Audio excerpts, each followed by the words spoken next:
humans, my name is Elle and welcome to my channel. Hi, I'm Elle. No matter where you find me on the internet, whether it's IGTV, TikTok, Instagram Reels, or YouTube, what's up YouTube fam? We growing, y'all.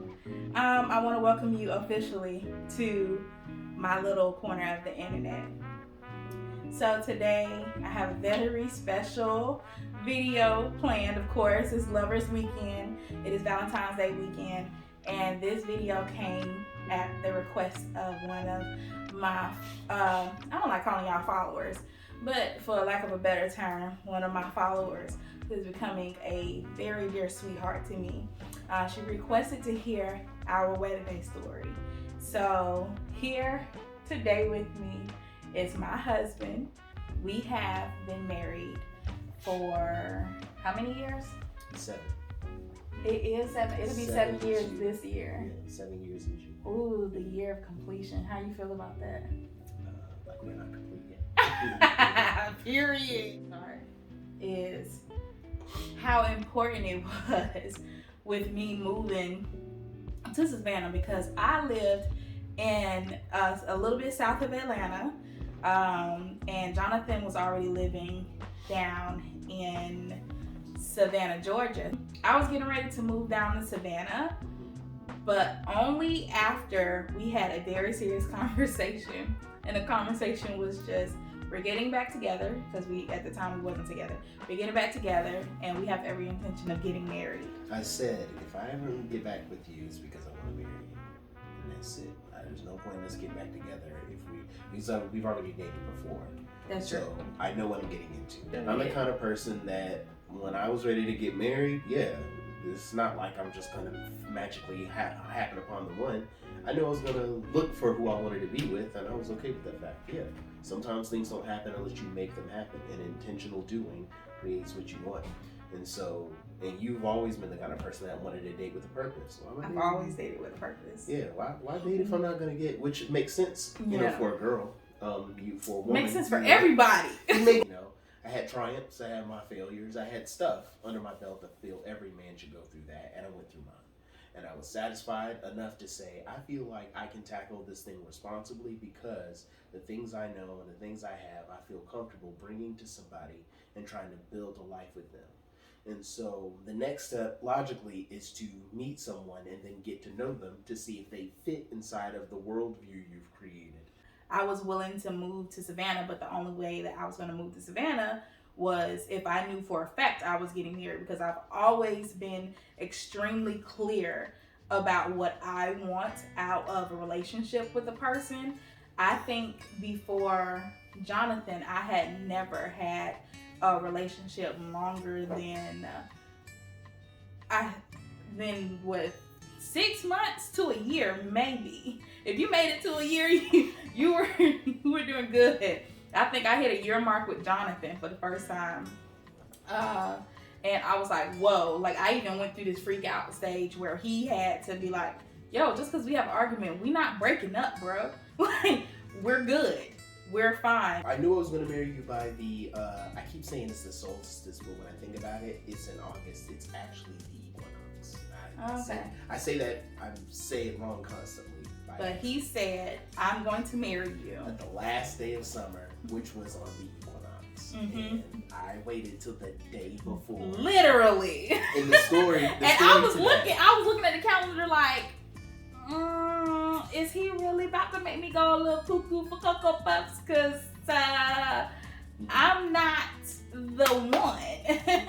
Wedding day. The day of the wedding. Here we are at the wedding. I proposed and wedding day. So that wedding day, family came in town, and it's time to go set up everything at the beach. We went out to the beach, set everything up, and then I left Marcus and my brother there to kind of safeguard everything. I left, like you were about to say, to go home and get dressed because this crazy person did not take his clothes with him. I didn't think I would need to because it was so early. Before he left, it started raining on the beach. Yes. And so everybody started clearing out at the same time. Yep. And so he got stuck in traffic on the way back to our apartments. And while he was stuck in traffic, we were headed onto the beach, watching it rain. And I'm like, Lord, please let this clear out. mind you, I feel so bad for the other couples, the other people that were getting married on the beach because their weddings got rained out. The conception of our wedding, I wanted it to be so simple, no real wedding parties. I didn't want any of the extra stress. Oh yeah, we were minimalists. Literally, the only stressful part for me was just making my wedding dress. Yeah, making your dress because you saying your sister had to like move the tool out. Yes, I was sewing my wedding dress all the way up until the day of our wedding. You were on the beach getting ready in the tent when I showed up. Yeah, we had a portable. Oh, but some stuff happened before I got there. Let me tell you. So we got there. My family arrived on the beach. Of course, my mom and my sister, they popped up the little tent for me to get dressed inside this tent. It's a portable dressing room. And so I'm getting dressed. It's hot inside this tent. So my sister's in there with like papers or a book or something. She's fanning. I got my dress lifted. And I'm just like, because she got to cool the bits. And I'm just like, Lord, it's so hot in here. People are on the phone because the wedding was supposed to start. We're just going for the sake of right now. We're going to say the wedding's supposed to start at 3. It's 3:05. Yeah. The groom is not here. Where is the groom? So he's in traffic. He's on his way back in. And everybody was calling you boy. I'm looking at the traffic like, oh boy. But I was in the traffic because it had rained and it cleared the beach out. Yes. Isn't it good how God worked it out? Yes. So when I got back, the beach was cleared out because of the rain, and then it stopped raining.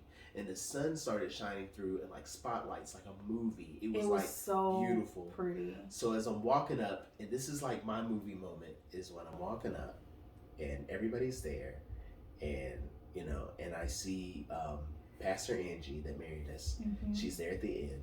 She's like, "Come on up." And I'm like, "Yes, ma'am." And I walked up, and everyone's looking at me, and the lighting is perfect, and it was surreal.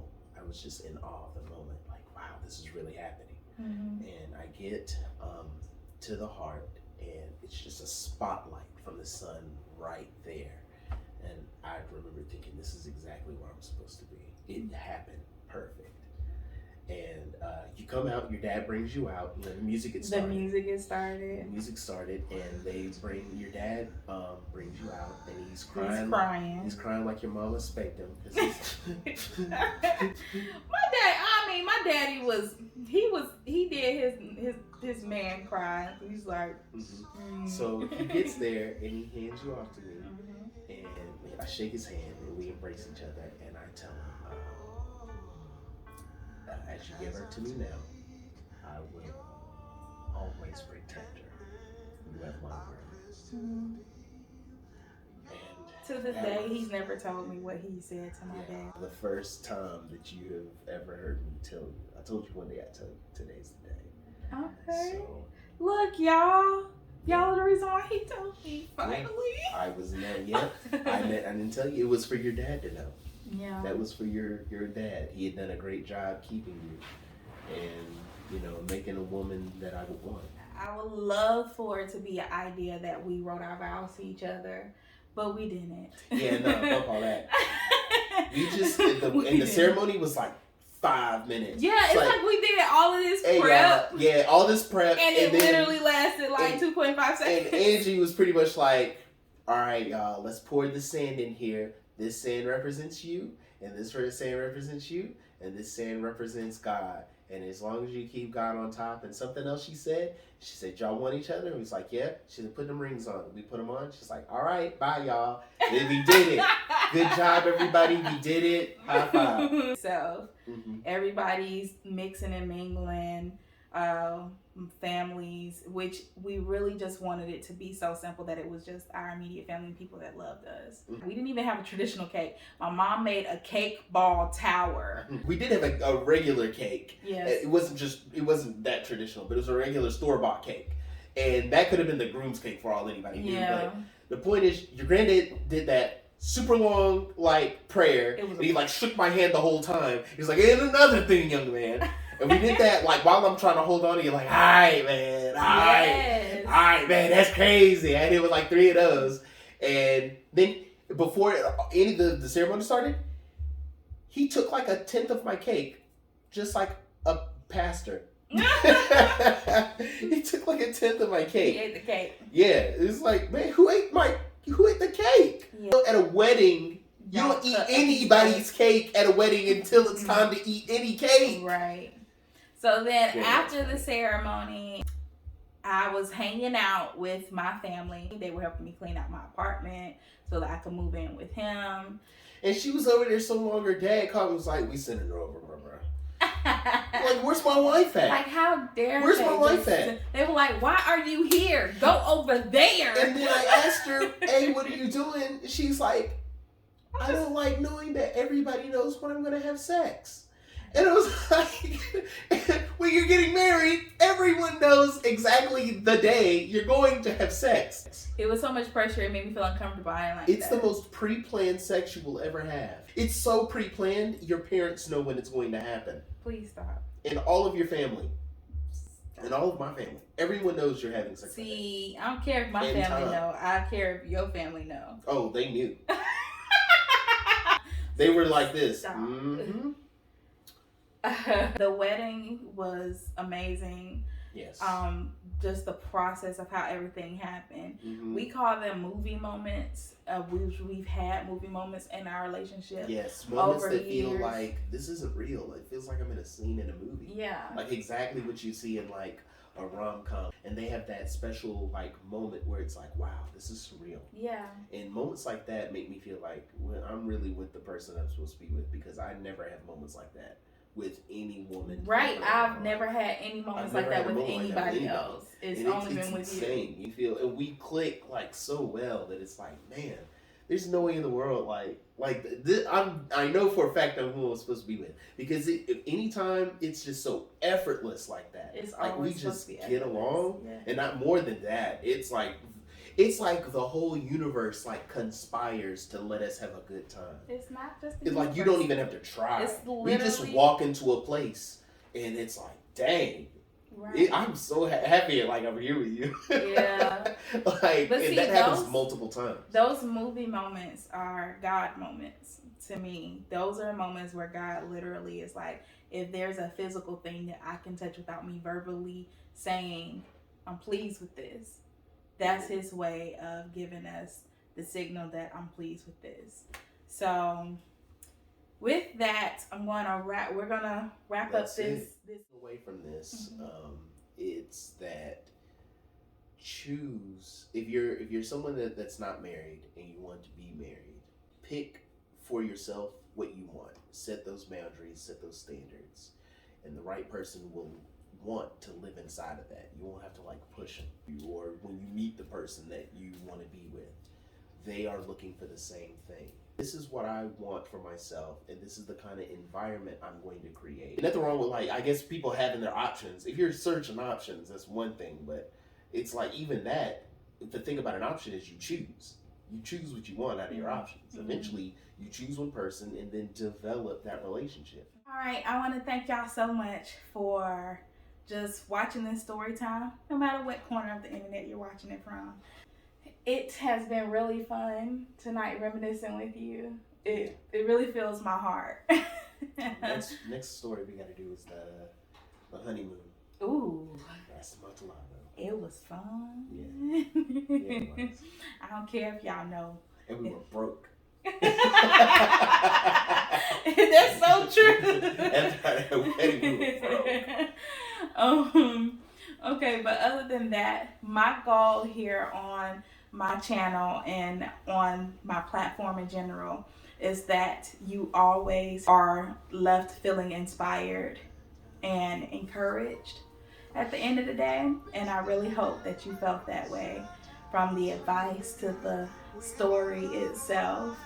And I want to thank y'all so much for watching today. I will see you next time. And we want to wish you a very Valentine's Day. Bye, y'all. Bye.